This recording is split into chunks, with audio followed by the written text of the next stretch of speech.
to the Playbook here at Blue Wire Studios in the lobby of the Wynn Hotel in Las Vegas.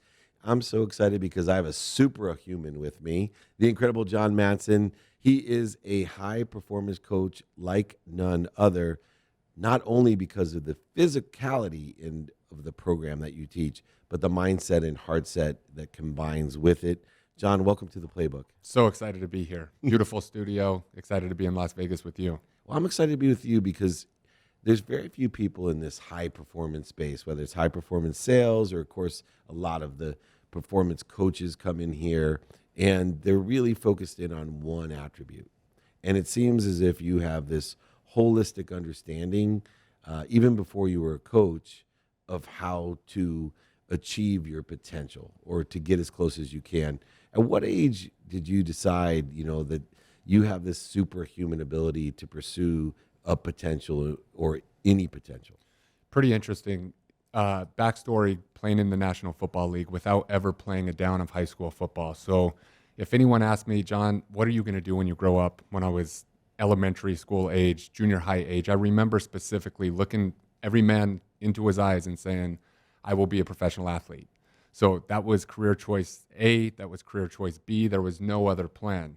Fast forward to my freshman year going into high school, and I went to the weight room for the very first time. And in that summer conditioning program, the coach, weight room coach, high school coach said, everybody in here, we need your numbers. Go max out on power clean, go max out on deadlift, go max out on bench press. And in that moment, I got down on the bench press and 95 pounds crushed my chest.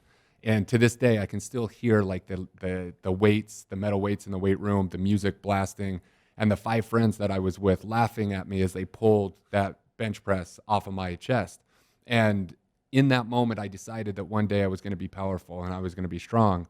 And I also decided that I wasn't going to play high school football. I was scared, and I thought I was too small. I thought I was too weak. So I went home, talked to my dad, and said, Dad, I'm going to focus on basketball and baseball. However, I want to get strong. Can you help me get strong? And he sent me down to the local fitness center, and there was a powerlifting guy. And for the next year, Monday, Wednesday, Friday nights, 7 p.m., I worked out with this guy, and he basically murdered me, right? And I loved it because every single week I could feel the strength in my body. I could see the changes, but I also felt it in my mindset. So I graduated high school without a single scholarship offer. I played basketball and baseball. Our teams weren't very good. And the only college scholarship that I had was a half academic scholarship to a local junior college about an hour and a half away from Salt Lake City. I went there, and my intention was to play basketball. The coach looked at me and said, John, I don't know if you can play or not, but I don't have a single roster spot available. If you want to play basketball in college, you're going to have to do it somewhere else. And so I'm walking back to the car, and my dad looked at me and said, what are you going to do? And I said, I'm not done yet. Let's go talk to the football coaches. I played my whole entire life except for this really important period of high school. I think I can be a pretty good wide receiver. So I walked into their office. They saw this 6'4", 180-pound kid and said, he's got some size. And I showed him a highlight film of me dunking a basketball. And I said, all I want's a chance. If you give me a shot and I suck, you can cut me. But they gave me that shot, and from there I took it to the University of Utah, played for Urban Meyer, won a championship at the Fiesta Bowl, and then ultimately chased that dream down and played in the National Football League. So to answer your question, tapping into that, I had this manifestation about what placed me in that NFL, and so I had to rewind it after that career was over and wonder, how did I tap into that magic? And so that's what I've been trying to recreate for the past decade. It's interesting how we move our weaknesses into a position of strength, and when we receive challenges, setbacks, failures, that we have a decision to make, and this is where that mindset comes in. Do we see it as punishment, as failure, or do we see it as promotion and protection? And for you, that mindset really made a difference, because very few kids would have walked out of that junior college basketball coach meeting and said, hold on, I'm not done yet. What do you think it was, either genetic, energetic, or just socially, the culture that you were raised in, that gave you that calling from the time you were little even to the time that you had that crucial decision in junior college? I knew that I was tremendously athletic. I knew that I had some athleticism that I put a ton of work into and that I was blessed and gifted in that way from a young age. It was just that I wanted what I wanted to do. I think that that fire initially came from me wanting to prove to everybody else that I could, in fact, do it. And so, kind of more of a darker energy, I like to put it, where I was trying to prove to myself. I was also trying to prove to every single other person that told me that I couldn't do it, that I could, in fact, do it. And so, I used that as fuel for a long period of my life to get me to the level that I ultimately played with. So, obviously, I had great parents. Obviously, I had great coaches, and I had coaches like Urban Meyer believe in me at the perfect time. Where if another coach was in the situation, who knows what could have happened? But I had the right people show up in the right timing, and therefore lived out that dream that I had from the earliest of memories. You know, what makes a great coach, and you are a great coach yourself, is what Urban Meyer has. Urban Meyer, who I've been blessed to be around, and being an Ohio State fan myself, would have dreamed of playing for him at one point in my career. And Warren Moon, my business partner, had played for him as well. But he had an innate ability to bring the best out of people. That's what makes a great coach. They may not know the most, but the coaches that can bring the most out of you. What do you think in his character that you've taken or learned from? Because you have that same capability. You bring the best out of people. What does it take to bring the best out of others, not just yourself? I think Urban is one of the greatest leaders that I've ever come across, and I've played for a lot of coaches.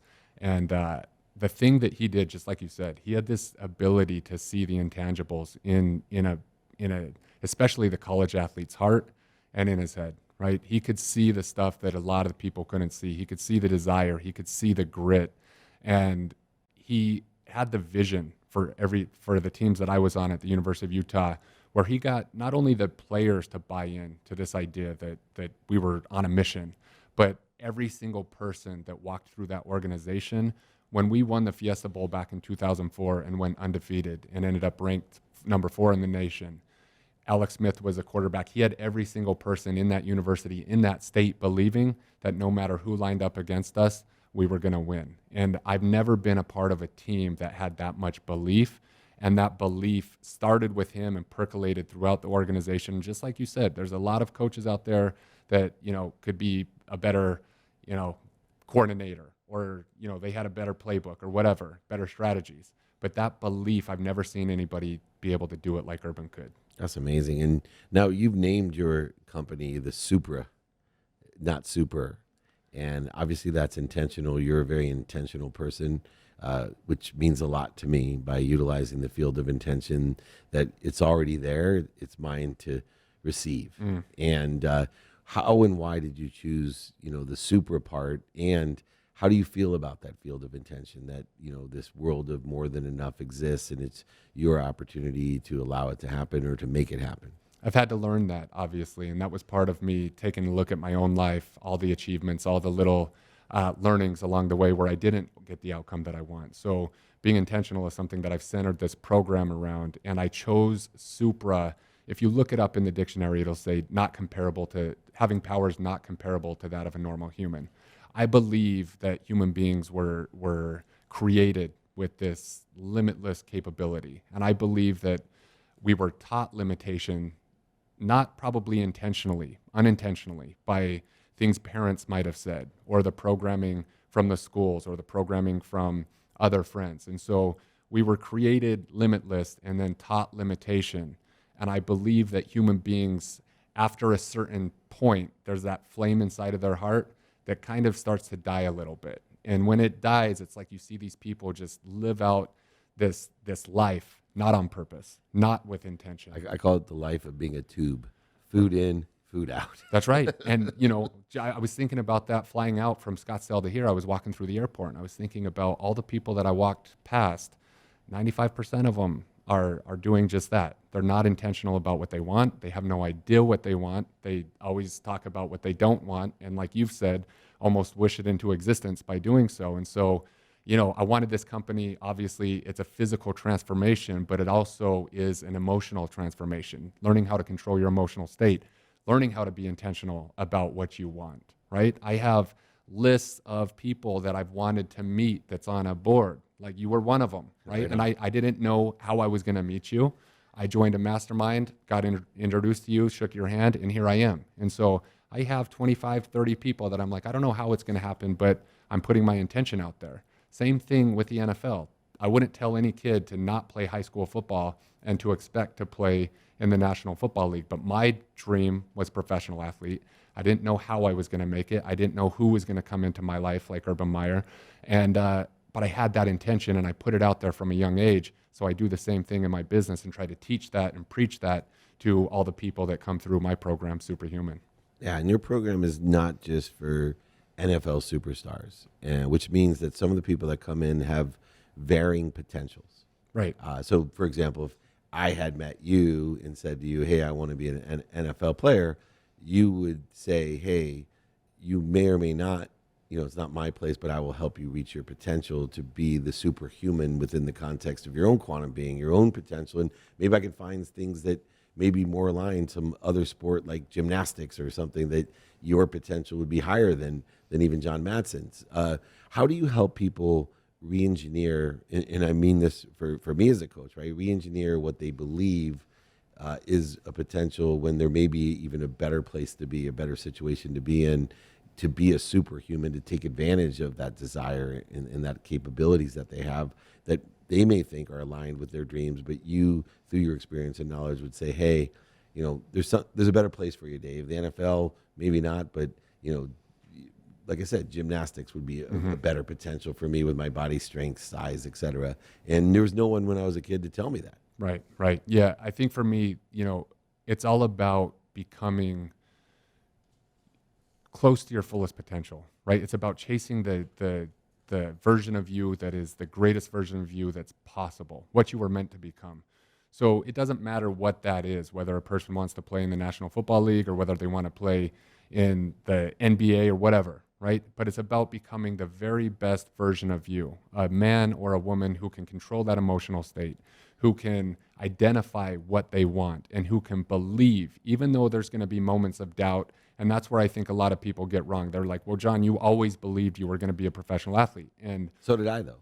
Right. And so I actually have to rewind. I'm like, there was multiple times when I went to practice and I was like, I thought I was the worst player on the field, right? There was times of doubt and uncertainty, and I just kept showing up. I went to practice in spite of the doubt and in spite of the fear sometimes. And I think a lot of people look up to people who have accomplished a lot in business or sport, and they just have this belief that they always believed in themselves, or they never felt those emotions like fear and doubt. And I try to help people understand that the extraordinary are just ordinary people who have battled those inner demons and have flexed on courage and faith, even when fear and doubt were, running rampant in their system. So I think sometimes people look up to guys like you or guys that play in the National Football League, and they're like, oh, of course he can do it. He never has those doubts. We all have that voice, but over time of going anyway and stepping into that uncertainty and stepping into that fear and acting with courage, that's where the magic happens. And part of that magic stems also from just what I call the conscious continuum. We have to develop habits. We have to be able to remember to do stuff every day, which creates routines, but also to do them. And sometimes we remember, but we don't get started. I always say that prioritization is the antidote to procrastination. Getting started is the hardest part, especially in performance routines or physical fitness routines. I can't tell you how many workouts I did not want to start, but I've never finished one and said, I wish I didn't do that. So there's something to say about the resistance that we create for each other. Here we're coming into the end of the year. When should people, start a routine, a fitness routine, or is there, a specific time where how can they get started if they're stuck into the non-coherence of either not remembering or not prioritizing, and then nothing happens? Right. Yeah. Super good question. I mean, I say the best time to start is once you start, make this the last time you ever start. Right. Nice. So you can't do it for the rest of your life. Don't do it. Fitness is something that you're going to have to commit to for the rest of your life. And people have busy lives now. I understand that, in my job, I get to run this fitness company. I have all day to work out. I have a 3-year-old at home, and it's still hard sometimes, right? But I think what it comes down to is this desire piece, this desire and a value that might be unconscious, right? I can leave stuff undone where I know I have to get stuff done, but I know that that workout 4 or 5 times a week is going to get done for an hour. Other people can have it on their list of to-dos. It's the 10th thing that they have to do, but every single day something comes up and they're like, I didn't get to it today. And even though they want to get to it, even though they have that desire to get fit, it's always a little bit lower value, probably unconsciously. And so therefore they're not prioritizing it, because to me, what I try to help people do is create that automaticity, that behavior that's automatic and almost unconscious, but you have to do it long enough to to ever reach that point. And how does that relate back to New Year's resolutions, for example? Since we're in the end of the year, and I know a lot of people, and you and I have been in gyms, most of our life. We know the gyms we belong to are different in January than any other time. Yeah. So how do you feel about New Year's resolutions? I mean, I think that, there's always a good end point and starting point for people. I still, at the end of the year, I want to reflect on all the little learning lessons that I could have did a little bit better, figure out the principles that were, that were learned in 2021 so that I can bring them to light in 2022. So I always think that, there's a solid ending point, and now you have to identify what you want. So if you haven't been the fittest version of yourself, and that's something that you want to accomplish in 2022, absolutely start with intention and figure out what the end goal looks like, right? And so what I have my people do at Supra Human is I tell them I need to see a visual representation of the exact body that you want. So for me, I've always had a vision board, and I've had King Leonidas from 300 that's, this jack Nice. dude with abs, because I need... So I shouldn't have John Lovitz as mine? No. No. So I need to see it, right? And I tell people, make it realistic, right? If you're 5'6" and you have a picture of The Rock and you're not willing to do what he's willing to do, don't pick that picture, right? But make it realistic. And so with the 300 theme, I have the beard kind of like the Spartans do, and it's like a visual representation of how I want to look. So people come in and are like, okay, male or female, they have this picture, kind of the same height, same body type, but a really fit version. I need them to understand what that looks like. And then what people do after they know what to do, now we can give them the shortest route from point A to point B. A lot of people, they might kind of vaguely understand what they want to accomplish, but then they take the longest road possible. They don't really have the game plan to get them from point A to point B. So we put that all in place. We get clear about what they want, get that plan in place for them to go accomplish it, but then make them understand that it's probably not a 16-week thing. It's probably not a 26-week thing. You don't have to work with us forever, but you have to commit to yourself that this is important and this is going to be something that you can do for the rest of your life, because this isn't a game that you're going to win or lose. You can only play it. And so we want to really help people tap into that commitment for life. Otherwise, they're going to end up like most people and lose the 20 pounds and gain it back 20 years straight. Yeah, health has to be the non-negotiable, because if you're healthy, you get a million wishes a day. As many wishes as you want. Wishes, to me, are the greatest asset of the field of intention. But if we're unhealthy, we only have one wish, no matter how much money you have, how wonderful your family is, how happy you are. Health is that important. Last question real quick. I'm on a mission to empower over 1 billion people to be happy, which includes happy, healthy, wealthy, and worthy. That includes being able to make a lot of money, to help a lot of people, and have a lot of fun. And you can't have any of those three without being a superhuman, without being fit, without being healthy. Always looking for 1,000 people like you that I know will empower another 1,000 to empower 1,000.